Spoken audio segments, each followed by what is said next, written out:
5-ാം അധ്യായത്തിൽ കുഞ്ഞാടനെ ആരാധിക്കുക. ആരെ ആരാധിക്കണം? ദൈവത്തെ ആരാധിക്കണം. ആരെ ആരാധിക്കരുത്? വേറെ ആരെ ആരാധിക്കരുത്? ആരാ ആരാധിക്കേണ്ടത്? എല്ലാവരും കയറി ആരാധിക്കുകയും ചെയ്യരുത്. ആരെ ആരാധിക്കണം? ദൈവത്തെ ആരാധിക്കണം. ആരെ ആരാധിക്കരുത്? വേറെ ആരെ ആരാധിക്കരുത്. ആരാണ് ആരാധിക്കേണ്ടത്? ചുമ്മാ പോകുന്നവരെല്ലാം കയറി ആരാധിച്ചാലൊന്നും ഏക്കുകയല്ല. ഒരു തെളിവ് തരാം. വചനത്തിൽ നിന്ന് മിസ്രയീമിൽ 430 വർഷം ഇവർ പാർത്തു. ഇസ്രയേൽ ഒറ്റ ദിവസം പോലും ആരാധിച്ചെന്ന് വാക്യമല്ല, ശാപ്പാട് കഴിച്ചെന്ന് വാക്യമുണ്ട്. കഴിച്ചതിൻ്റെ ലിസ്റ്റും അതുങ്ങൾ പറഞ്ഞു. ഞങ്ങൾ മിസ്രയീമിൽ ഇറച്ചിക്കലത്തിൻ്റെ അടുക്കല 16:2 വായിച്ചേ. പുറപ്പാട് പെട്ടെന്ന് വായിച്ചു അടികടാന്ന് വായിച്ചു. ആ മരുഭൂമിയിൽ വെച്ച് ഇസ്രായേൽ മക്കളുടെ സംഘമൊക്കെയും പിന്നെ മോശയ്ക്കും അഹരോനും വിരോധമായി പിറുപിറുത്തു. ഇസ്രായേൽ മക്കൾ അവരോട്, ഞങ്ങൾ ഇറച്ചിക്കലങ്ങളുടെ അടുക്കലിരിക്കുകയും. ഇറച്ചിക്കലത്തിന്റെ ആരാധിച്ചൊന്നൊന്നുമല്ല, ഇറച്ചിക്കലത്തിന്റെ അടുക്കലിരിക്കുകയും. സഭായം നടക്കുമ്പോഴും അല്ലെ മാസയോഗത്തിനും ആരാധിക്കാത്ത ആൾക്കാരുണ്ട്. ഒരു ജോലി ഇല്ലേലും ചുമ്മാ അവിടെ പോയി മണം പിടിച്ച് നിൽക്കുന്ന ആൾക്കാരും ഉണ്ട്. എവിടെയാണെന്ന് എന്നോട് ചോദിക്കരുത്. ഇടയ്ക്കിടയ്ക്ക് വന്ന ആൾക്കാർക്ക് റിപ്പോർട്ടും കൊടുക്കും, ഇന്നതാന്ന്. ഇറച്ചിക്കലത്തിന്റെ അടുക്കലിരിക്കുകയും പിന്നെ തൃപ്തിയാകും വണ്ണം ഭക്ഷണം കഴിക്കുകയും ചെയ്ത് മതി. അപ്പൊ കടിച്ചെന്നാ തെളിഞ്ഞത്. 11:4 വായിച്ച സംഖ്യ കടിച്ചത് തന്നെയാന്ന് അവിടെ ലിസ്റ്റ് എഴുതിയിട്ടുണ്ട്. സംഖ്യാപുസ്തകം 11:4. പെട്ടെന്ന് പിന്നെ അവരുടെ ഇടയിലുള്ള സമ്മിശ്ര ജാതി ദുരാഗ്രഹികളായി. ദൈവദാസന്റെ പേരെന്തുവാ? പ്രീനു. അഭിനന്ദിക്കുന്നു. പെട്ടെന്ന് വായിച്ചു തരുന്നതിന് ഒത്തിരി സന്തോഷമുണ്ട്, നന്ദി. ഇവർ തന്നെ ആയിരുന്നേ ഞാൻ പരുവക്കേടായി പോയാനും. അപ്പം വായിച്ചു തരുന്നതിന് ഒത്തിരി നന്ദി. ഇതെല്ലാം തമിഴ് ബൈബിളാണ്, അതുകൊണ്ടായി പരുവക്കേടാന്ന് പറഞ്ഞ് അവർ വായിക്കുകയും ചെയ്യും, എനിക്ക് മനസ്സിലാകുകയില്ല. അപ്പൊ അതുകൊണ്ട് ഇത് വളരെ നന്നായിരിക്കുന്നു. ദൈവം അനുഗ്രഹിക്കട്ടെ. വായിച്ചോ 11:4.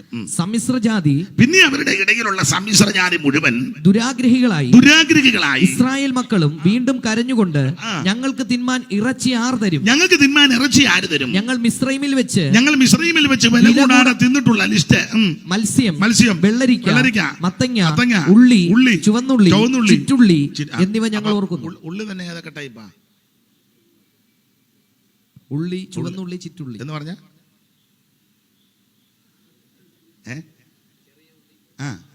വെങ്കായം അതേതാ? ചെറുത്. പിന്നെ വെളുത്തുള്ളി, പിന്നെ സവാള. 3 ഉള്ളി തിന്നുവൻ്റെ എല്ലാം ഊപ്പാട് വന്നതാ. ആരാധിച്ചൊന്നും ഒറ്റ വാക്യമില്ല. ഒറ്റ ഒരുത്തനെ ആരാധിക്കാൻ കിട്ടുകയില്ല. ഉള്ളി തിന്നാൻ ഇവനെല്ലാം മുന്നിലാണ്. ഉള്ളിയടിച്ചെല്ലാം പരുവത്തിലായി. ആരാധിക്കാൻ ഒറ്റ ഒരുത്തനെ കിട്ടുന്നില്ല. ഇവനൊന്നും ആരാധിച്ചെന്ന് ഒറ്റ വാക്യമില്ല. അപ്പോൾ ഞങ്ങൾ മിസ്രയീമിൽ വെച്ച് വില കൂടാതെ തിന്നിട്ടുള്ള മത്സ്യം, വെള്ളരിക്ക, മത്തങ്ങ, ഉള്ളി, ചുമന്നുള്ളി, ചിറ്റുള്ളി ഇത് ഞങ്ങൾ ഓർക്കുന്നു. ഇപ്പോഴും ഞങ്ങളുടെ പ്രാണൻ വിശപ്പ് കൊണ്ട് പൊരിഞ്ഞിരിക്കുന്നു. ഈ മന്നയല്ലാതെ ഇവിടെ ഒന്നും ഇല്ല. അങ്ങനെ ഇവർ പ്രശ്നം ഉണ്ടാക്കിയപ്പോൾ ദൈവം തമ്പുരാൻ അഗ്നിസർപ്പത്തെ അയച്ച കാര്യമൊക്കെ അറിയാൻ വിവരിക്കുന്നില്ല. അപ്പോൾ ഈ മിസ്രയീമിൽ ഇവര് പാർത്തപ്പോൾ ആരാധിച്ചെന്ന് ഒറ്റ വാക്യമില്ല, ശാപ്പാട് കഴിച്ചെന്നുണ്ട്. അതും കഴിച്ചത് ഒരു പദമുണ്ട്, വില കൂടാതെ. കാശ് മുടക്കി അന്നും ഒന്നും ചെയ്യത്തില്ല. തമിഴ്നാട്ടിലെ ഇവിടുത്തെ രീതി അറിയത്തില്ല. അവിടോട്ടൊക്കെ ചെന്നാൽ ചിലര് വീട്ടിൽ നല്ലൊരു ഭക്ഷണം ഉണ്ടാക്കുകയില്ല, പക്ഷെ ഒറ്റ കല്യാണം വിടുകയില്ല. വീട്ടിലുണ്ടാക്കത്തില്ല, വീട്ടിലങ്ങ് പഥ്യമാണ്. എനിക്ക് ഒത്തിരി പേരെ അറിയാം, വീട്ടിൽ പഥ്യമാണ്. പക്ഷേ മാപ്പിളയും പെമ്മളയും കൂടെ രാവിലെ കാറുമായിട്ട് ഇറങ്ങും കല്യാണത്തിന്. അവരൊന്ന് വിളിച്ചതേ ഉള്ളൂ, വരണേന്ന് ഒന്ന് പറഞ്ഞു പോയി. രണ്ടും കൂടെ ഇറങ്ങി നേരത്തെ അവിടെ 8:30 ആകുമ്പോഴേ അവിടെ ചെന്നിപ്പോൾ അവിടുത്തെ രീതിയൊക്കെ അങ്ങനെ. ഈ വറുത്തതൊക്കെ ഒത്തിരി ഉണ്ട്. ജ്യൂസുകളാന്നേ പല ടൈപ്പ്, അവരുടെ പ്രൗഢി അനുസരിച്ച്. രണ്ടുകൂടെ നിന്ന് കാടി 4 കാട് കുടിക്കും പോലെ നിന്നങ്ങ്. നാളെ ഞാൻ 2 കണ്ട്. ഈ 2 വീട്ടിൽ ഒരു ചൊവ്വിന് ഒരു നേരം ചൊവ്വിന് ഒരു കൂട്ടാനുണ്ടാക്കുവോ ഭക്ഷണം ഉണ്ടാക്കുവോ ഒന്നും തമാശ ഒന്നും അല്ല പറഞ്ഞേ. അത് ആദ്യത്തെ എടുപ്പാ. അത് കഴിഞ്ഞ് പിന്നെ കല്യാണം കഴിഞ്ഞ് വീണ്ടും ഉണ്ട്. അപ്പം ഞാൻ നോക്കി തള്ള പോകാൻ നേരത്ത് ബാഗിനകത്ത് ആപ്പിൾ ഓറഞ്ചും എല്ലാം പിന്നെയും കുത്തി നിറയ്ക്കുന്നു. ഈ ഇടയ്ക്കിടയ്ക്ക് വെച്ചിട്ടുണ്ടോ ഓരോരുത്തരുടെ പ്രൗഢി അനുസരിച്ച്. പോയ പോക്കിന് എന്നിട്ട് സിബിടാൻ മേല എന്തോ ഒരു അക്രമം പിടിച്ചതൊക്കെയാണ്. അല്ല, വില കൂടാതെ തിന്നിട്ടില്ല, കാശ് മുടക്കില്ലല്ലോ. വില കൂടാതെ തിന്നിട്ടുള്ള മത്സ്യം, വെള്ളരിക്ക, മത്തങ്ങ. അപ്പൊ ഇവര് മിസ്രയീമിൽ ആരാധിച്ചെന്ന് വാക്യമില്ല, ശാപ്പാടടിച്ചെന്ന് വാക്യമുണ്ട്. പിന്നെ എപ്പോഴാണ് ആരാധിച്ചത്? ഒറ്റ വാക്യം പറയാം. ആരാധിച്ചത് എപ്പോഴാന്ന് പറയാം. ആബീമ മാസം 1 മുതൽ മാസത്തിന്റെ ആരംഭമായിരിക്കണം. 10-ാം തീയതി ഒരു ആട്ടുകുട്ടിയെ തിരഞ്ഞെടുക്കണം. 1 വയസ്സ് പ്രായമുള്ളത് ഊനമില്ലാത്തതും ആണുമായിരിക്കണം. അതിനെ 14-ാം തീയതി സന്ധ്യാസമയത്ത് അറുത്ത് അതിന്റെ രക്തം ഒരു കിണ്ണത്തിലെടുത്ത് ഈസോപ്പ് ചെടിയുടെ കെട്ടെടുത്ത് കിണ്ണത്തിമുക്ക് കട്ടളക്കാരണ്ടിലെ കുറുമടി വലി പുരുട്ടി അത് രക്ഷാനിർണയത്തെ കാണിക്കുന്നതാണ്. നമ്മുടെ പെസഹ കുഞ്ഞാട് മറക്കപ്പെട്ടിരിക്കുന്നു ക്രിസ്തു തന്നെ. അത് യേശു ക്രിസ്തുവിന്റെ കാൽവരി മരണത്തിന് നടല എന്ന് പറഞ്ഞാൽ ഇവർ രക്ഷിക്കപ്പെട്ടു. 2, രക്ഷിക്കപ്പെട്ടവരവിടെ നിന്നില്ല, മിസ്രയീം വിട്ടു. പലരും രക്ഷിക്കപ്പെട്ടിട്ട് പിന്നെ പെട്ട് കിടക്കുക, വിടുകയല്ല. രക്ഷിക്കപ്പെട്ടതാണോ? പിന്നെ വിട്ടോ? വിട്ടില്ല, പെട്ടു. പെട്ടവിടെ കിടക്കുക. ശരിക്കും മാനസാന്തരപ്പെട്ടതാണെങ്കിൽ, രക്ഷിക്കപ്പെട്ടതാണെങ്കിൽ നീ മിസ്രയീം വിടും. ഒരു കുളമ്പ് പോലും മിസ്രയീമിൽ കിടക്കല്ല. സകലത്തിനെ അടിച്ച് തൂത്തായി ഇവർ കൊണ്ടുവന്ന് മിസ്രയീമിൽ ഇങ്ങോട്ട് പോന്നപ്പോഴേ സാറ് ഒരു വരി കെടുതി മുഴുവൻ ഇഞ്ഞ് കൊണ്ടുപോകണമെന്നാ ഇവർ ചോദിച്ചതെല്ലാം അവർ കൊടുക്കുകയും ചെയ്തു. കാരണം അവിടെ ചവടൊക്കെ നടന്നുകൊണ്ടിരിക്കുക. എവിടെ മിസ്രയീമിലെ പാട്ടൊന്നും ഇപ്പം ഞാൻ പാടുന്നില്ല. പിന്നെ ഇവര് കുഞ്ഞാട് നേരത്തെ ചോരത്തല ആചരിച്ച് ഇസ്രായേൽ മക്കളെ ജയത്തിന്റെ പാട്ട് പാടി ഇങ്ങോട്ട് പോരുക. നമ്മൾ പാടുന്ന പാട്ട് ഏതാ? ജയത്തിൻ ഘോഷം, ഉല്ലാസഘോഷം, ഭക്തരിൽ കൂടാരത്തിൽ എന്നും പുതുഗീതം, സേനയിൽ വീരനായി അഭയം താനവർക്ക്, സേനയിൽ വീരനായി അഭയം താനവർക്ക്, പാതാളമേ മരണമേ നിന്നോട് ജയമേവിടെ, കോട്ടകൻ ഭക്തർക്ക് സംഹാരകൻ കടന്നു. അപ്പൊ ശ്രദ്ധിക്കുക, കുഞ്ഞാടിനെ അറുത്ത് ചോരത്തളി ആചരിച്ചു. അർദ്ധരാത്രിയിൽ സംഹാരദൂതൻ താണ്ഡവമാടാൻ വന്നപ്പോൾ ചോരത്തളി ആചരിച്ച ഒറ്റ കുടുംബത്തിൽ കയറിയില്ല. അവിടുത്തെ ഒറ്റ പിള്ളേരും ചത്തില്ല, ഒരു കുളമ്പ് പോലും പട്ടുപോയില്ല. എന്നാൽ ചോരത്തളി ആചരിക്കാതെ മെറുത്തു മത്സരിച്ച കുടുംബത്തിനകത്തോട്ട് സംഹാരദൂതൻ കയറി. ആദിയാനന്മാർ പടപെട്ടാന്നാ താഴെ വീഴുന്നത്. ചുരുക്കി പറഞ്ഞാൽ ഇസ്രായേൽ മക്കളുടെ പിറ്റേന്ന് ഈ പാട്ടുമൊക്കെ പാടി, എൻ്റെ ഭാഷ ഈ ഇസ്രായേലും മിസ്രയീമിനെ തരംതിരിച്ച് പറയാം. ഇസ്രായേൽ രാവിലെ പാട്ട് പാടി, ഏതാ? ജയത്തിൻ ഘോഷം. എന്നിട്ട് വാക്യമൊക്കെ പറഞ്ഞു, ഒരനർത്ഥം നിനക്ക് ഭവിക്കത്തില്ല, ഒരു ബാധയും നിന്റെ കൂടാരത്തിൽ. അതാണ് അനുഭവത്തിൽ നിന്നാണ് പറഞ്ഞു പോരുന്നത്. പാട്ടുമൊക്കെ ഇതാ. അന്നേരം അപ്പുറത്തുകാര് 90-ാം സങ്കീർത്തനമാണ്. താവേ നീ തലമുറയായി ഞങ്ങളുടെ സങ്കേതമായിരിക്കുന്നു, പർവ്വതങ്ങളുണ്ടായതിനും. 90 അവിടെ, ഇവിടെ 91. അവിടുത്തെ പാട്ട് ഇതാ: മരണം വരുമൊരു നാൾ ഓർക്കുക മർത്യാ നീ. അറിയാൻ മേലാണ്ടാന്ന് പേടിച്ച് പാടാത്താണോ?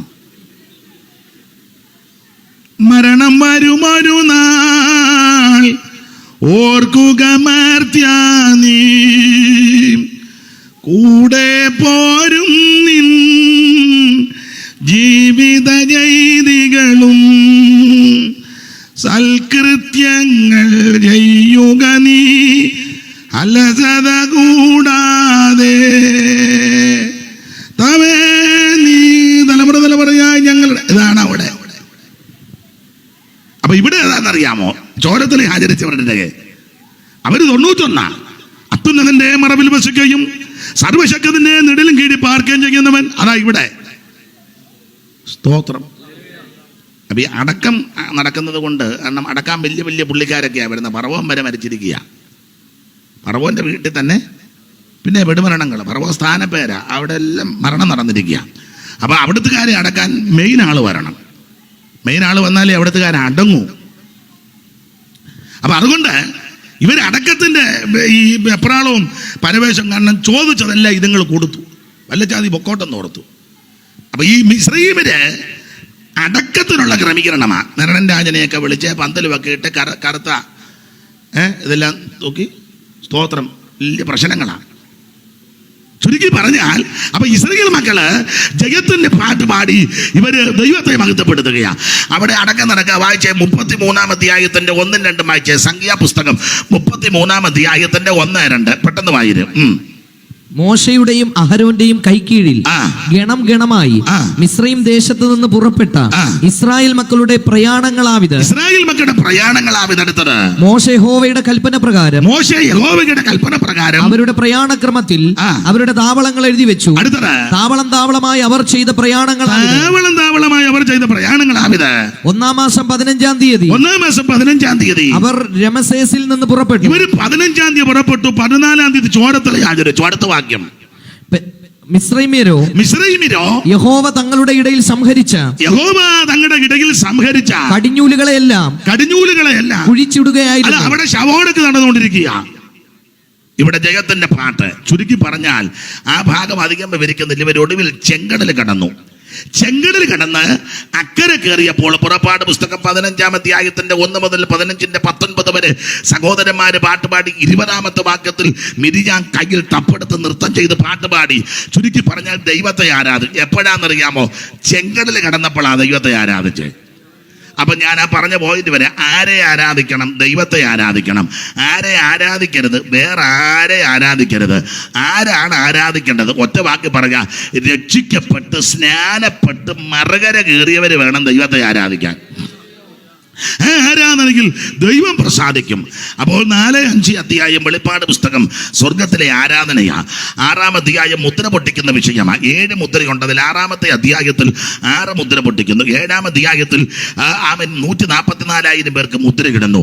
8-ാം അധ്യായത്തിൽ 7-ാം മുദ്ര പൊട്ടിക്കുകയും കാഹളങ്ങൾ മീട്ടുന്നു. 9-ാം അധ്യായത്തിൽ യൂഫ്രട്ടീസ് നദീതീരത്ത് ബന്ധിച്ച ദൂതനെ അടിച്ചുവിടുകയാ. 10-ാം അധ്യായത്തിൽ ചെറുപുസ്തകം വാങ്ങി ഭക്ഷിക്കുന്നു. 11-ാം അധ്യായം 2 സാക്ഷി. 12 മുമ്പേ വായിച്ചു സൂര്യധാരണ സ്ത്രീയെ. 13-ാം അധ്യായം മൃഗം കയറി വരുന്നു. 14-ാം അധ്യായം 144,000 പേര് സിയോൻ മലയിൽ. 15-ാം അധ്യായം മോശയുടെ പാട്ട്, കുഞ്ഞാടിന്റെ പാട്ടും പാടി വീണ പിടിച്ച് വൈദികന്മാർ പാട്ടുപാടി ദൈവത്തെ ആരാധിക്കുന്നു. 16-ാം അധ്യായത്തിൽ 7 ക്രോധകലശം ഭൂമിയിലൊഴിക്കുന്നു. 17-ാം അധ്യായം യെഹൂദക്രിസ്തുവിന്റെ മണവാട്ടി. 18-ാം അധ്യായം വാണിജ്യ ബാബിലുണ്ട് അടപ്പതനം. 19-ാം അധ്യായം കുഞ്ഞാടിന്റെ കല്യാണം. 20-ാം അധ്യായം 1000 ആണ്ട് വാഴ്ച. 21-ാം അധ്യായം പുതിയ യെരൂശലേം. 22 നിത്യത. ഇങ്ങനെയാണ് സാധാരണ ഓടിച്ച് പറയുന്നത്. നമ്മൾ ഇന്ന് രാത്രി 3-ാം അധ്യായത്തിന്റെ 20 വായിച്ച പെട്ടെന്ന് പറഞ്ഞു നിർത്ത. 3-20 ദൈവദാസനെ ഒന്നുകൂടെ പദം ഒന്ന് വായിച്ചേര്. ഞാൻ വാതിൽക്കൽ നിന്ന് മുട്ടുന്നു. ഇന്ന് രാത്രി അല്പസമയങ്ങൾ ഓർമ്മിപ്പാനുള്ളത്, ഹൃദയത്തിന്റെ വാതിൽക്കൽ നിന്ന് ഇന്ന് രാത്രി മുട്ടുന്നുണ്ട്. വാതിൽക്കൽ നിന്ന് മുട്ടുന്നു. ആരാണ് വാതിൽക്കൽ നിന്ന് മുട്ടുന്നത്? യേശു ഹൃദയത്തിന്റെ വാതിൽക്കൽ നിന്ന് മുട്ടുക. ഈ ഓരോ സഭയോടും ദൂത് പറയുമ്പോൾ ദൂതിന് ചില അടിസ്ഥാന തത്വങ്ങളുണ്ട്. അതെല്ലാം ഞാൻ പറയുന്നില്ല. 7 സഭയ്ക്കാ ദൂത്. ഓരോ സഭയോടും ദൈവം ദൂത് പറയുമ്പോൾ അതിന് അടിസ്ഥാന പ്രമാണം: 1, കർത്താവ് സഭയ്ക്ക് തന്നെ ഒന്ന് പരിചയപ്പെടുത്തും. 2, അഭിനന്ദിക്കാൻ എന്തെങ്കിലും ഉണ്ടെങ്കിൽ അഭിനന്ദിക്കും. 3, ആക്ഷേപിക്കാൻ വല്ലതുമുണ്ടെങ്കിൽ ആക്ഷേപിക്കും. 4, അവരെ നന്നായിട്ട് വിവേചിക്കും. 5, അവർക്ക് പ്രബോധനം കൊടുക്കും. 6, അവർക്ക് മുന്നറിയിപ്പ് കൊടുക്കും. 7, പ്രതിഫലം വല്ലതും ഉണ്ടെങ്കിൽ അതും കർത്താവ് പറയും. എല്ലാം എടുക്കാൻ നേരമില്ല. പരിചയപ്പെടുത്തിയത് മാത്രം വായിക്കാം. 3:14 കർത്താവ് ലവോദിക്ക സഭയ്ക്ക് തന്നെ ഒന്ന് പരിചയപ്പെടുത്തിയത് മുമ്പേ വായിച്ച പദത്തോട് ചേർത്ത 3:14 ലവോദിക്ക സഭയിലെ ദൂതൻ എഴുതുക: വിശ്വസ്തനും സത്യവാനുമായ സാക്ഷിയായി ദൈവസൃഷ്ടിയുടെ ആരംഭമായ ആമേൻ എന്നുള്ളവൻ അരുളി ചെയ്തു എന്ന് പറഞ്ഞാൽ, അല്ലയോ ലവോദിക്ക സഭയെ, നിങ്ങളോട് ദൂത് പറയുന്ന ഞാൻ വിശ്വസ്തനായ ദൈവമാണ്. ഇന്ന് രാത്രി എന്നെ കേൾക്കുന്ന ബഹുമാന്യ ദൈവമക്കളോട് പറയാ, നിന്നെ രക്ഷിച്ച ദൈവം വിശ്വസ്തനാ. നിന്നെ വിടുവിച്ച ദൈവം വിശ്വസ്തനാ. നമുക്ക് വേണ്ടി രക്തം ചീന്തിയ കർത്താവ് വിശ്വസ്തനാ. അവിടുന്ന് അരുളി ചെയ്ത്, ഞാനോ ലോകാവസാനത്തുള്ള എല്ലാ നാളും നിങ്ങളോട് കൂടെ ഉണ്ടെന്ന് അരുളി ചെയ്ത നമ്മുടെ ദൈവം വിശ്വസ്തനാ. ആകാശവും ഭൂമിയും ഒക്കെ മാറിപ്പോകും. ദൈവത്തിന്റെ വചനങ്ങൾക്കും ദൈവത്തിന്റെ വാഗ്ദത്തങ്ങൾക്ക് ഒരു മാറ്റവും വരത്തില്ല. ദൈവം വിശ്വസ്തൻ. അവിടുന്ന് വാക്ക് പറഞ്ഞാൽ മാറാത്തവനാ. ദൈവത്തിന്റെ മകത്ത് വിവരിക്കുന്നില്ല. കാരണം ഇവിടെ ആരും വിശ്വസ്തരല്ല. എല്ലാവരും ഒന്നല്ല, ആരും വിശ്വസ്തരല്ല. മാതാപിതാക്കൾ എല്ലാവരും ഒന്നും വിശ്വസ്തരല്ല. മക്കളും എല്ലാവരും വിശ്വസ്തരല്ല. സ്നേഹിതരും സഹോദരങ്ങളും ചാർച്ചക്കാരും എല്ലാവരും വിശ്വസ്തരല്ല. മുമ്പേ പറഞ്ഞതുപോലെ അവസരം കിട്ടുമ്പോൾ എല്ലാവരും തള്ളിപ്പറയും, ഒറ്റപ്പെടുത്തും. പക്ഷേ നമുക്ക് വേണ്ടി രക്തം ചീന്തി വീണ്ടെടുത്ത ദൈവം വിശ്വസ്തനാ. സഭയ്ക്ക് തന്നെ ഒന്ന് പരിചയപ്പെടുത്തുക. വിശ്വസ്ത സാക്ഷി. ഞാൻ അധികം വിവരിക്കുന്നില്ല, സമയം പോകുന്നല്ലോ. ആമേൻ. വാതുക്കൽ നിന്ന് മുട്ടുന്നു. വാതുക്കൽ എന്തൊക്കെയുണ്ട്? അതാ നമ്മുടെ ഒരു ചെറിയ വിഷയം. വാതുക്കൽ എന്തൊക്കെയുണ്ട് എടുത്തു വായിപ്പിക്കാൻ സമയം കളയുന്നില്ല. ഉൽപ്പത്തി പുസ്തകം 4-ാം അധ്യായത്തിന്റെ 7 വായിക്കുന്നത്, ഇതാ പാപം നിന്റെ വാതുക്കൽ കിടക്കും. അപ്പോൾ വാതുക്കൽ എന്തുണ്ട്? ഒന്ന്, പാപം. ഇന്ന് രാത്രി എന്നെ കേൾക്കുന്ന പ്രിയരെ, ആ വാതുക്കൽ പാപം കിടക്കുക. ദാവീദൊക്കെ പാടിയല്ലോ, അകൃത്യത്തിൽ എൻ്റെ അമ്മ എന്നെ പാപത്തിൽ ഗർഭം ധരിച്ചു, അകൃത്യത്തിൽ ഉരുവായി. അപ്പോൾ ഒരു വ്യത്യാസമില്ല, എല്ലാവരും പാപം ചെയ്ത് ദൈവ തേജസ് നഷ്ടപ്പെടുത്തി. ഇന്ന് രാത്രി അതുകൊണ്ട് ഒരു കാര്യം പറയാ, സകല മനുഷ്യരും പാപികളാ. ആ പാപം നിന്റെ വാതൊക്കെ കിടക്കുന്നു. എന്താ പാപം? അനുസരണക്കേടാ, കൽപ്പന ലംഘനമാ. ഇന്ന് രാത്രി ആ പാപം വാതുക്കൽ നിൽക്കുക, വാതുക്കൽ കിടക്കുന്നു. ഈ രാത്രി ആ പാപത്തെ ജയിച്ച് കീഴ്പ്പെടുത്തണം. പാപത്തിൽ നിന്ന് എങ്ങനെ മോചനം നേടാം? യേശു ക്രിസ്തുവിന്റെ പരിശുദ്ധ രക്തത്താൽ. എല്ലാവരും പാപികളായതുകൊണ്ട് പാപികളായ മനുഷ്യനെ സ്നേഹിച്ച് പാപമില്ലാത്ത പരിശുദ്ധനായ ദൈവം ജഡാവതാരമെടുത്ത് ഈ ഭൂമിയിൽ വന്ന് കന്യാ സൂനുമായി അവതരിച്ച് നാടങ്ങ് നന്മ സുവിശേഷിച്ച് മരിച്ചവരെ ഉയർപ്പിച്ച് രോഗികളെ സൗഖ്യമാക്കി. ഒടുവിൽ കൊരിന്ത്യലേഖനം 15 പറയുമ്പോൾ തിരുവെടുത്ത് പറഞ്ഞതുപോലെ അവിടുന്ന് മരിച്ചു. അവൻ തിരുവെടുത്ത് പറഞ്ഞതുപോലെ അവിടുന്ന് അവൻ അത് ഉയർത്തു. ഇന്നും തിരുവെടുത്ത് പറഞ്ഞ പോലെ ജീവിച്ചു തിരുവെടുത്ത് പോലെ തിരിച്ചു വരും. ഇന്ന് രാത്രി ആ യേശുവിൽ വിശ്വസിച്ച് യേശുവിൻ്റെ രക്തത്താൽ പാപങ്ങളുടെ മേൽ ജയവും വിടുതലും എടുക്കണം. അവന്റെ പുത്രനായ യേശു ക്രിസ്തുവിന്റെ രക്തം സകല പാപങ്ങളും പോക്ക് നമ്മെ ശുദ്ധീകരിക്കും. നിങ്ങളുടെ അകൃത്യങ്ങൾ രക്താംബരം പോലെ ഇരുന്നാലും കടിച്ചുമപ്പായിരുന്നാലും അത് ഹിമം പോലെ പഞ്ഞു പോലെ വെളുപ്പിക്കുവാൻ പര്യാപ്തമായ പരിശുദ്ധ രക്തമാണ് യേശുവിന്റെ രക്തം. ഇന്ന് രാത്രി ആ രക്തത്തിന്റെ ശക്തി ഇവിടെ വ്യാപരിക്കുക. ഈ രക്തത്തിന്റെ വിശേഷത പുണ്യാക രക്തമാ, വിലയേറിയ രക്തമാ. ഇത് സംസാരിക്കുന്ന രക്തമാ, ഗുണകരമായി സംസാരിക്കുന്ന രക്തം. ഹാബേലിന്റെ രക്തത്തെക്കാലം ഗുണകരമായി സംസാരിക്കുന്ന യേശു ക്രിസ്തുവിന്റെ പരിശുദ്ധ രക്തം മാത്രമാണോ ആട്ടുകൊറ്റന്മാരുടെ കാലക്കടാക്കളുടെ രക്തവും മലിനപ്പെട്ട മെത്തളിക്കുന്ന പശുഭസ്മവും ജഡിക ശുദ്ധി വരുത്തുമ്പോൾ നിത്യാത്മാവിനാൽ പിതാവാം ദൈവത്തിന് തന്നെത്താൻ നിഷ്കളങ്കനായി സമർപ്പിച്ച യേശു ക്രിസ്തുവിന്റെ പരിശുദ്ധ രക്തം ജീവനുള്ള ദൈവത്തെ ആരാധിക്കാൻ നമ്മളെ സജ്ജരാക്കി തീർത്തു. ഈ രക്തം വിലയേറിയ രക്തമാണ്. വെളിപ്പാട് പുസ്തകം പഠിക്കുമ്പോൾ ഈ രക്തം നമുക്ക് ജയം തരുന്ന രക്തമാണ്. ജയം തരുന്ന രക്തമാകയാൽ ആ രക്തത്താൽ വാതുക്കെ കിടക്കുന്ന പാപത്തെ പരാജയപ്പെടുത്തി അതിൻ്റെ മേൽ ജയമെടുക്കണം. പാപമോചനത്തിന് ഒറ്റ മാർഗം, ഒറ്റ വഴി, യേശുവിൻ്റെ പരിശുദ്ധ രക്തം. ഇന്ന് രാത്രി ആ രക്തത്താൽ ശുദ്ധീകരിക്കപ്പെടണം. ഒറ്റ വാക്ക് പ്രാർത്ഥിക്കരുത്. യേശുവെ, ഞാനൊരു പാപിയാ, സമ്മതിക്കുന്നു. എൻ്റെ പാപത്തെ അവിടുന്ന് ക്ഷമിക്കണം, എൻ്റെ ഹൃദയത്തിലേക്ക് വരണം. അവിടുത്തെ പരിശുദ്ധ രക്തം കൊണ്ട് ഇന്ന് രാത്രി എന്നെ കഴുകണം, എന്നെ അവിടുത്തെ മകനാക്കി മകളാക്കി തീർക്കണമെന്ന് ഈ രാത്രി ആര് പ്രാർത്ഥിക്കും അവരെ യേശു രക്ഷിക്കും. വാതുക്കൽ നിന്ന് മുട്ടുന്നു. അപ്പൊ ഒന്ന്, വാതുക്കൽ പാപം കിടക്കുന്നു, അതിനെ ജയിക്കണം. എങ്ങനെ ജയിക്കാം? ജയം തരുന്ന യേശുവിൻ്റെ രക്തത്താൽ. മറ്റു യാതൊരു മാർഗം കൊണ്ട് പാപത്തിന് മോചനമില്ല. ഈ രക്തം ജയം തരുന്ന രക്തമാണ്. ആ രക്തത്താൽ വാതുക്കൽ കിടക്കുന്ന പാപത്തെ നമുക്ക് ജയിക്കാം. 2, വാതുക്കൽ മുമ്പേ വായിച്ച വാക്യമാ, എടുത്തു വായിപ്പിക്കുന്നില്ല. പുറപ്പാട് പുസ്തകം 12-ാം അധ്യായം പഠിക്കുമ്പോൾ സംഹാരകൻ വാതുക്കലുണ്ട്. സംഹാരകൻ വാതുക്കലുണ്ട്. സംഹാരകൻ വാതുക്കൽ വരുന്നത് ആദിയാതന്മാരെ തകർത്ത് കളയാനാണ്. എന്നാൽ ഇന്ന് രാത്രി ആ സംഹാര ബാധയിൽ നിന്ന് എങ്ങനെ രക്ഷപ്പെടാം? 91-ാം സങ്കീർത്തനം ഞാൻ ഓർപ്പിച്ചല്ലോ. അത്യുന്നതന്റെ മറവിലും സർവശക്തന്റെ നെടിലും കെടി പാർക്കുന്ന ദൈവ പൈതലിന് ഒരു ബാധയും ഏൽക്കുകയില്ല. നിന്റെ വാതുക്കൽ സംഹാരദൂതനുണ്ട്.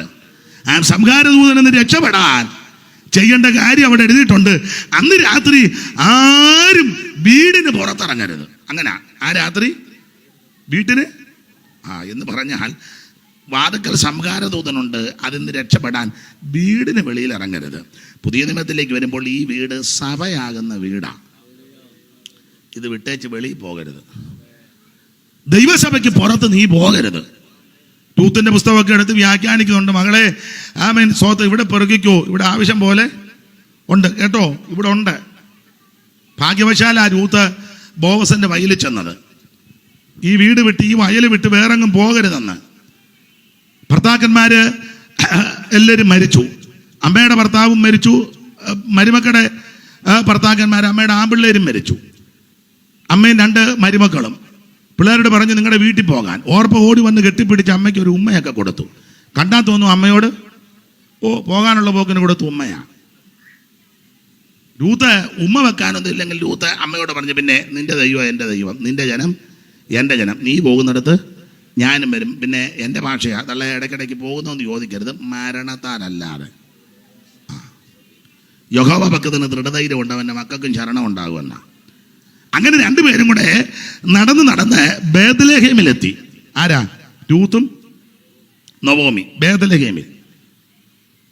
ബേത്ലഹേമിലെത്തിയപ്പോൾ എൻ്റെ ഭാഷയാ, അന്ന് ബേത്ലഹേമിൽ ലേഡീസ് മീറ്റിംഗ് നടക്കുക, സഹോദരീ സമാജം. തെളിയിക്കാം, ഒരു വാക്യം വായിച്ച്. 1:19, രൂത്ത് 1:19. വചനത്തിൽ നാം എൻ്റെ കൊങ്ങായിക്ക് പിടിക്കുകയല്ല.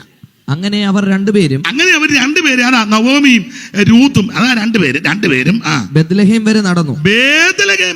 അടുത്തത് ബെത്ലഹേമിൽ അവർ എത്തിയപ്പോൾ പട്ടണം മുഴുവനും അവരുടെ നിമിത്തം ഇളകി. അടുത്ത വാക്യം, ഇവൾ നവോമിയോ എന്ന് സ്ത്രീജനം.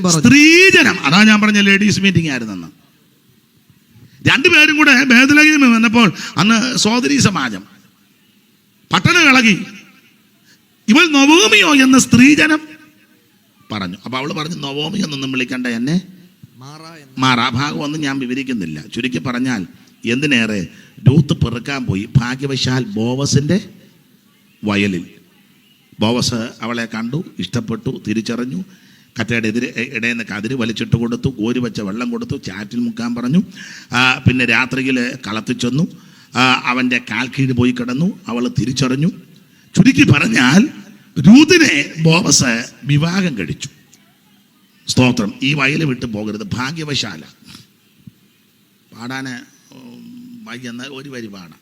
എന്നാ? സ്വന്തം ദേശം വിട്ട് തൻ്റെ അമ്മയോടുകൂടെ ചേർന്ന രൂത്തു ഭാഗ്യം വെച്ചാൽ ബോവസിൻ കാലായിൽ. സ്വന്തം ദേശം വിട്ട് തൻ്റെ അമ്മയോടുകൂടെ ചേർന്ന രൂത്തു ഭാഗ്യം വെച്ചാൽ ബോവസിൻ കാലായിൽ. വന്നിടുമോ സ്നേഹിതരെ മുട്ടിടുന്നു നാഥൻ. എൻ മകനെ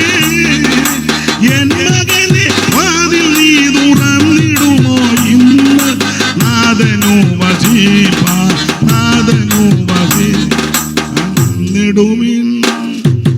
വന്നിടുവിൻ മാനവരെ ബോവസിൻ കാലായി. തൻ വയലിൽ വേല ചെയ്യും തഞ്ചനത്തിൻ കൂടെ.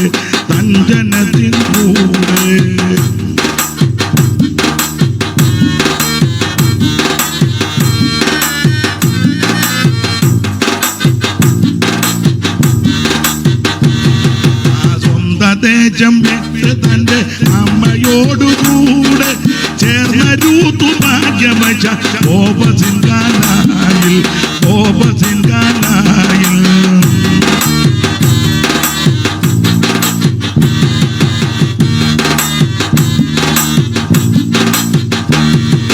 ഇന്ന് രാത്രി ഈ വയല് വിട്ടങ്ങ് പോകരുത്.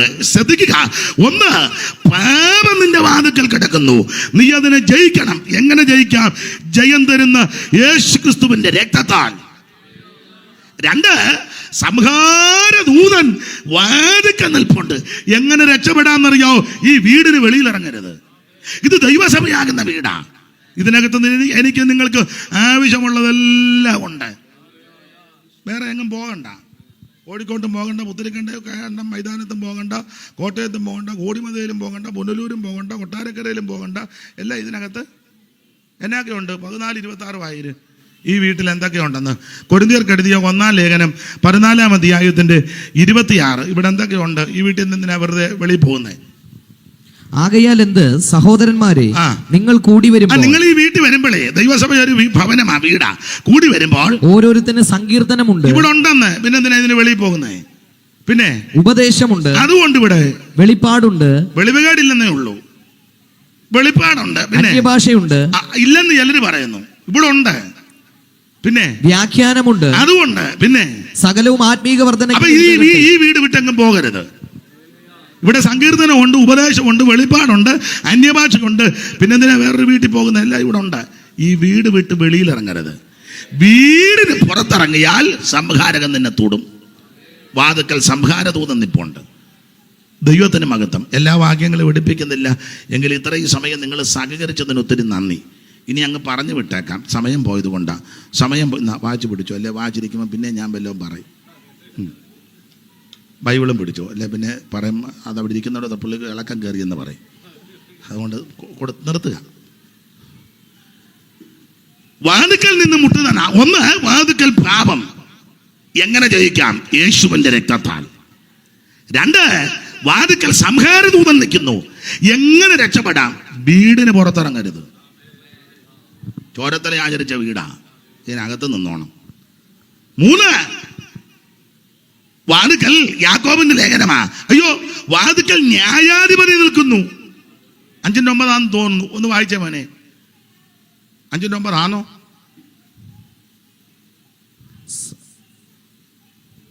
അതെ. സഹോദരന്മാരെ വിധിക്കപ്പെടാതിരിപ്പാൻ ഒരുവന്റെ നേരെ ഒരുവൻ ഞരങ്ങിപ്പോകരുത്. ഇതാ ന്യായാധിപതി വാതിൽക്കൽ നിൽക്കുന്നു. ന്യായാധിപതി വാതിൽക്കൽ നിൽക്കുന്നു. എന്നെ നിങ്ങളെ ന്യായം വിധിക്കുവാൻ ഒരുവൻ വാതിൽക്കൽ നിൽക്കുക. സൂക്ഷിച്ചോണം. സംസാരം, പ്രവൃത്തി, ഇടപാട്, കൊടുക്കുവാങ്ങൽ, ചെയ്വന, രീതി, നടപടി, ഇതെല്ലാം ശ്രദ്ധിക്കണം. ന്യായവിധിയുണ്ട്. ന്യായവിധി. ഈ ന്യായവിധി ആർക്കാ? ദൈവമക്കൾക്കാ. നമുക്കാ ന്യായവിധി. മറ്റവർക്കോ? അവർക്ക് ശിക്ഷാവിധിയാ. നമുക്ക് ശിക്ഷാവിധി ഇല്ല. പക്ഷേ ഞാനൊരിക്കൽ പ്രസംഗിച്ചവൻ പറഞ്ഞു, കർത്താവ് കാഹളം ധ്വനിക്കും, വിശുദ്ധന്മാർ ഇവിടുന്ന് എടുക്കപ്പെട്ട ഉടനെ സ്വർഗത്തിൽ ചൊല്ലും. അപ്പോൾ സ്വർഗത്തിൽ ചെന്നാൽ ഉടനെ എന്നാന്ന് ചോദിച്ചപ്പോൾ ഒരാൾ പറഞ്ഞ് കല്യാണമാണ്. ഞാൻ പറഞ്ഞു എന്നെ കഴിപ്പിക്കയച്ചിട്ട് സമാധാനപ്പെടാൻ പറഞ്ഞു. ചെന്നാൽ ഉടനെ കല്യാണം. അവൻ 2 കെട്ടിയതാ. എന്നിട്ട് പിന്നെ ചെന്നാൽ ഉടനെ കല്യാണമല്ല. അപ്പം വേറെ തള്ള പറഞ്ഞു ചെന്നാൽ ഉടനെ ആരാധിക്കാം. ഞാൻ പറഞ്ഞു നല്ല എന്തും വേണ്ട സമയമുണ്ട്, തള്ള ഇരുന്ന് ഉറങ്ങുക. എന്നിട്ട് ഇനി അവിടെ ചെന്നിട്ട് വേണമെന്ന്. ചെന്നാൽ ഉടനെ ആരാധനയൊന്നുമല്ല. അപ്പോൾ ഒരാൾ ചോദിച്ചു പിന്നെ എന്നാന്ന്. ഞാൻ പറഞ്ഞു ചെന്നാൽ ഉടനെ ന്യായവിധിയാണ്. അപ്പോൾ അവൻ ചോദിക്കുക പിന്നെയും പ്രശ്നമാണോ എന്ന്. ഞാൻ പറഞ്ഞു പ്രശ്നമല്ല, ന്യായവിധി. പേടിക്കുമൊന്നും വേണ്ട, ന്യായമായ വിധിയാണ്. ന്യായവിധി നമുക്കേ ഉള്ളൂ. അവനവന് ശരീരത്തിരിക്കുമ്പോൾ ചെയ്യുന്നത് നല്ലതാകലും തീയതാകലും അതിന് തക്കവണ്ണം പ്രാപിപ്പാൻ നാം ഓരോരുത്തരും ക്രിസ്തുവിന്റെ മുൻപിൽ നിന്നു ന്യായം പറഞ്ഞിടുവാൻ. ക്രിസ്തന്റെ മുൻപിൽ നിന്നു ന്യായം പറഞ്ഞിടുവാൻ ബിഷോപ്പന്മാരും മെത്രാന്മാരച്ഛന്മാരും നാസ്തികരും എല്ലാ ആസ്തികരും ന്യായം വിധിച്ചു തള്ളു ദൈവം. ദുഷ്ടനെ വിധി ചൊല്ലി പുറം തള്ളും. തേജസ്സിൻ സിംഹാസനം ന്യായമായി വിധി ചൊല്ലി പോകുവിൻ, ഞാൻ നിങ്ങളെ അറിയുന്നില്ല. ന്യായം വിധിച്ചു തള്ളും ദൈവം.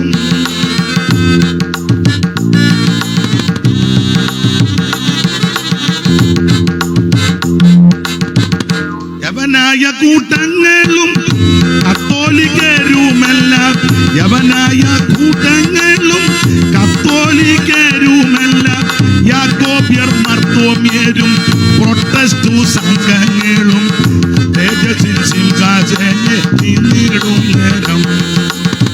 യാക്കോബ്യർ മർത്തോമ്യരും പ്രൊട്ടസ്റ്റ് സംഘങ്ങളും തേജസ്സിൻ സിംഹാസനെ നിന്നിടും നേരം. ന്യായം വിധിച്ചു തള്ളും ദൈവം. അപ്പൊ ശ്രദ്ധിക്കുക, അവിടെ ചെന്ന ഉടനെ ന്യായവിധിയാ. ന്യായമായ വിധി എന്ന് പറഞ്ഞാൽ ഈ ഭൂമിയിൽ വെച്ച് ചെയ്തതെല്ലാം വെളിപ്പെടുത്തും. അപ്പൊ ഞാനത് പറഞ്ഞപ്പം ബാവക്കുട്ടി ചോദിച്ചു എല്ലാം വെളിപ്പെടുമോ എന്ന് ചോദിച്ചു. ഞാൻ പറഞ്ഞു എല്ലാം വെളിപ്പെടും. എല്ലാം ഉടനെ ചോദിക്കുക ഞങ്ങളുടെ റോസമ്മ കാണുമോ എന്ന്. എൻ്റെ ഭാര്യ റോസമ്മ. ഞാൻ പറഞ്ഞ് ഇപ്പം എനിക്ക് മനസ്സിലായി പരുവക്കാണ്. ഞാൻ പറഞ്ഞ് ബാക്കുട്ടി റോസമ്മയെ കാണിക്കത്തില്ല, സ്തോത്രം, എനിക്കതറിഞ്ഞാൽ മതി എന്ന് പറഞ്ഞു. റോസമ്മ കാണുന്ന അവന് വിഷയം. അപ്പോൾ റോസമ്മ അറിയാതെ ഏതാണ്ട് കുണ്ടാമണ്ടിയല്ല, അതാ റോസമ്മ പിന്നെയും കാണുമെന്നുള്ളതാണ്. ദൈവം നീതിയുള്ള ന്യായാധിപതിയല്ലേ. അപ്പം ന്യായവിധി ന്യായമായ വിധിയാ. എൻ്റെ പ്രിയരെ, തീയതാണെങ്കിലും നല്ലതാണെങ്കിലും അതിന് തക്കവണ്ണം പ്രാപിപ്പാൻ ഒരു ന്യായാധിപതിയുണ്ട്. എന്നെയും നിങ്ങളെ ന്യായം വിധിക്കും. വാക്കുകളിൽ ന്യായം വിധിക്കും. നിസാര, മൂഢ, ഇതിനൊക്കെ ന്യായവിധിയാ. സ്തോത്രം, സ്തോത്രം. മറ്റുള്ളവനെ പകച്ചാൽ, പഴിച്ചാൽ, ആക്ഷേപിച്ചാൽ, അവനെ നിന്ദിച്ചാൽ, അവനെ വിടക്കം തണ്ണിയാൽ, ഇതിനെല്ലാം ന്യായവിധിയാ. എല്ലാത്തിനും. അതുകൊണ്ട് ഇന്ന് രാത്രി ഓർപ്പിക്കട്ടെ, വാതിക്കൽ ന്യായാധിപതി നിൽക്കുക. ഇന്ന് രാത്രി സൂക്ഷിച്ച് വേണം ഈ ഭൂമിയിൽ ജീവിക്കാൻ. സംസാരം സൂക്ഷിക്കണം, പ്രവൃത്തി സൂക്ഷിക്കണം, ഇടപാട് സൂക്ഷിക്കണം, കൊടുക്കവാങ്ങൽ സൂക്ഷിക്കണം, സഹകരണം എല്ലാം സൂക്ഷിക്കണം. വാതിക്കൽ ന്യായാധിപതി. ഒരു കാര്യമോട് പറഞ്ഞങ്ങ് നിർത്തുക. അതോടെ പറഞ്ഞ് നിർത്തിയേക്കാം. 5:2 വായിച്ചോ. ഉത്തമഗീതം 5:2. വാതിക്കൽ എന്തോ ഉണ്ടെന്നുള്ളതാ. ഉത്തമഗീതം 5:2. ഞാൻ ഉറങ്ങുന്നു, എങ്കിലും എന്റെ ഹൃദയം ഉണർന്നിരിക്കുന്നു. വാതിൽക്കൽ മുട്ടുന്ന എന്റെ പ്രിയന്റെ സ്വരം. അതാ, വാതിൽക്കൽ മുട്ടുന്ന എന്റെ പ്രിയന്റെ സ്വരം. അർത്ഥം ഇത്രയേ ഉള്ളൂ. യേശു വീണ്ടും വരാറായി. തന്റെ വിശുദ്ധന്മാരെ ചേർക്കാൻ യേശു വീണ്ടും വാതിൽക്കൽ മുട്ടുന്ന പ്രിയന്റെ സ്വരം. ഇന്ന് രാത്രി തിരുസഭയെ ചേർക്കാൻ അധികം താമസിക്കാതെ അവിടെ നിന്ന് വീണ്ടും വരാൻ പോകുക. തനിക്കായി കാത്തു നിൽക്കുന്ന വിശുദ്ധന്മാരുടെ രക്ഷയ്ക്ക്. ചിലർ താമസമെന്ന് വിചാരിക്കുന്നത് പോലെ കർത്താവ് തന്റെ വാഗ്ദത്തം നിവർത്തിപ്പാൻ താമസിക്കുന്നില്ല. എല്ലാവരും മാനസാന്തരപ്പെടണമെന്ന് വെച്ച് അവിടുന്ന് ദീർഘക്ഷമ കാണിക്കുക. 4:13 മുതൽ തെസ്സലോനിക്ക ലേഖനം നമുക്ക് മനപ്പാഠമാ. വിശേഷിച്ച് 16 മുതൽ കർത്താവ് തൻ ഗംഭീരനാദത്തോടും പ്രധാന ദൂതന്റെ ശബ്ദത്തോടും ദൈവത്തിന്റെ കാഹളത്തോടും കൂടെ സ്വർഗത്തിൽ നിറങ്ങി വരും. യൂദകളുടെ ലേഖനം 14:15 വായിക്കുക. ആദാം മുതൽ 7-ാമനായ ഹാനോക്കും ഇവരെ കുറിച്ച് ഇതാ കർത്താവ് എല്ലാവരെയും വിധിപ്പാനും അവർ അപക്വതയോടെ ചെയ്ത ഭക്തിവിരുദ്ധമായ സകല പ്രവൃത്തികൾ നിമിത്തവും ഭക്തികെട്ട പാപികൾ തന്റെ നേരെ പറഞ്ഞ സകല നിഷ്ഠൂരങ്ങൾ നിമിത്തവും ഭക്തികെട്ട പാപികളെയൊക്കെ ബോധം വരുത്തുവാൻ 1000 വിശുദ്ധന്മാരോട് കൂടെ വന്നിരിക്കുക. ഇനി എത്രയും അല്പകാലം കഴിഞ്ഞിട്ട് വരുവാനുള്ളവൻ വരും, താമസിക്കുന്നുമില്ല. തനിക്കായി കാത്തു നിൽക്കുന്ന വിശുദ്ധരുടെ രക്ഷയ്ക്ക് അവിടെ നിന്ന് വീണ്ടും പ്രത്യക്ഷപ്പെടാൻ പോകുക. ഇന്ന് രാത്രി വാതിൽക്കൽ നിന്ന് മുട്ടുന്ന പ്രിയന്റെ സ്വരം. ആരാണ് ഇവിടുത്തെ വരവിൽ പോകുന്നത്? ഒറ്റവാക്കി പറഞ്ഞു നിർത്താം. മാനസാന്തരപ്പെട്ട് രക്ഷിക്കപ്പെട്ടവർ പോരാ, വെള്ളത്തിൽ മുങ്ങി പിതാവിൻ്റെയും പുത്രൻ്റെയും പരിശുദ്ധാത്മാവിൻ്റെ നാമത്തിൽ സ്നാനപ്പെട്ടവർ തീർന്നില്ല, അഭിഷേകം പ്രാപിച്ചവർ പോരാ, തിരുമേശ എടുക്കുന്നവർ, വേർപാട് ആചരിക്കുന്നവര്, അപ്പോസ്തലിക ഉപദേശത്തിൽ നിൽക്കുന്നവർ, കൂട്ടായ്മ ആചരിക്കുന്നവർ, പ്രാർത്ഥന കഴിക്കുന്നവർ, ദൈവത്തോടും മനുഷ്യരോടും കുറ്റമറ്റ മനസ്സാക്ഷിയോടെ ജീവിച്ച് ഓരോ ദിവസവും മാനസാന്തരപ്പെട്ട് അവിടുത്തെ വരവനായി നോക്കി പാർക്കുന്ന വിശുദ്ധന്മാരെ ചേർക്കാൻ യേശു വീണ്ടും വരും. വാതിൽക്കൽ നിന്ന് മുട്ടുന്ന പ്രിയന്റെ സ്വരം. ഇന്ന് രാത്രി വാതിൽക്കൽ ഒന്ന് പാപം കിടക്കുന്നു. എങ്ങനെ ജയിക്കാം? യേശുവിൻ്റെ രക്തത്താൽ. 2 വാതിൽക്കൽ സംഹാരദൂതൻ. എങ്ങനെ വിടുതൽ പ്രാപിക്കാം? ഈ വീടിന് വെളിയിൽ ഇറങ്ങരുത്. 3 വാതിൽക്കൽ ന്യായാധിപതി നിൽക്കുന്നു. വാക്കും പ്രവൃത്തിയും സംസാരവും നോട്ടവും നിരൂപണവും എല്ലാം സൂക്ഷിച്ചോണം ഒരു ന്യായവിധിയുണ്ട്. 4 വാതിൽക്കൽ പ്രിയന്റെ ശബ്ദം കേൾക്കാൻ പോകുകയാ. ഇന്ന് രാത്രി ഈ കർത്താവിൻ്റെ വരവിൽ ആരും കൈവിടപ്പെട്ടു പോകരുത്, ആരും നശിച്ചു പോകരുത്, ആരും പട്ടുപോകരുത്. അവിടുത്തെ വരവിൽ എടുക്കപ്പെടുവാൻ ഇന്ന് രാത്രി നമുക്ക് സമർപ്പണത്തോടെ മടങ്ങിപ്പോകുക. എല്ലാവരും ഒരു നിമിഷം ഒന്ന് പ്രാർത്ഥിച്ചാട്ടെ. എൻ്റെ യേശുവേ എന്നെ രക്ഷിക്കണം, എൻ്റെ യേശുവേ എൻ്റെ ഉള്ളത്തിൽ വരണം, എൻ്റെ യേശുവേ അവിടുത്തെ പൈതലാക്കി മകനാക്കി മകളാക്കി തീർക്കണം. അവിടുത്തെ വരവ് ഞാൻ കൈവിടപ്പെട്ടു പോകരുത്. എല്ലാവരും ഒരു നിമിഷം ഒന്ന് പ്രാർത്ഥിച്ചാട്ടെ. ദൈവത്തിന് മഹത്വം, ദൈവത്തിന് മഹത്വം, ദൈവത്തിന് മഹത്വം. ഹല്ലേലൂയ. കണ്ണടയുന്നതിന് മുമ്പ് യേശുവിനെ രക്ഷിതാവായി സ്വീകരിച്ചോണം. മരണം നിന്നെ പിടികൂടുന്നതിന് മുമ്പ് ആമേ ക്രിസ്തുവിന്റെ രക്ഷിതാവായിട്ട് ഏറ്റെടുക്കണം. ഇനി അധികം താമസമില്ലാതെ യേശു വരും. കാലം അധികമില്ല. എല്ലാവരും ഒരു നിമിഷം ഒന്ന് പ്രാർത്ഥിച്ചാട്ടെ. ദൈവത്തിന് മഹത്വം, ദൈവത്തിന് മഹത്വം, ദൈവത്തിന് മഹത്വം. എല്ലാവരും ഒന്ന് സമർപ്പിച്ച് പ്രാർത്ഥിച്ചാട്ടെ. കർത്താവേ അവിടുത്തെ തൃക്കരങ്ങളിൽ എന്നെ സമർപ്പിക്കുന്നു. എല്ലാവരും പ്രാർത്ഥിക്കാം.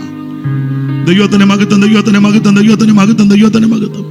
സത്യവചനം കേട്ടു നീ വാ, നിത്യജീവൻ നിനക്ക് കിടുമേ. സത്യവചനം കേട്ടു നീ വാ, നിത്യജീവൻ നിനക്ക് കിടും. ഓ നിൻ പേരും ജീവ പുസ്തകത്തിൽ എഴുതിയിടുവേ. വരുവീ നല്ല സമയം വൃഥാവാക്കാതെ നിന്നെ യേശു വിളിച്ചിടുന്നു. വരുവീ കൈയടിച്ച് ചേർന്ന്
ഒരിക്കൽ കൂടി ഹല്ലേലൂയ പാടാം. ഇന്ന് രാത്രി യാത്രയിൽ അല്പ തടസ്സങ്ങൾ നേരിട്ടെങ്കിലും നിങ്ങളുടെ പ്രാർത്ഥനയാലും ദൈവത്തിന്റെ കൃപയാൽ ഇവിടെ വന്ന് ഇത്രയും സമയം വചനം പറയുവാൻ ദൈവം കൃപ നൽകി.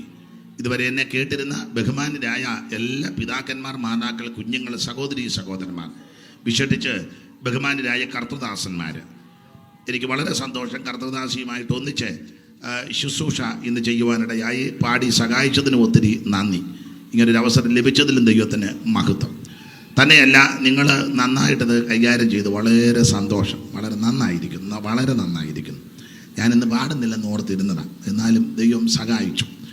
തന്നെയുമല്ല, ഈ മൈക്ക് നന്നായിട്ട് വർക്ക് ചെയ്തു. സഹോദരൻ രക്ഷിക്കപ്പെട്ടതാണോ? ദൈവം അനുഗ്രഹിക്കട്ടെ.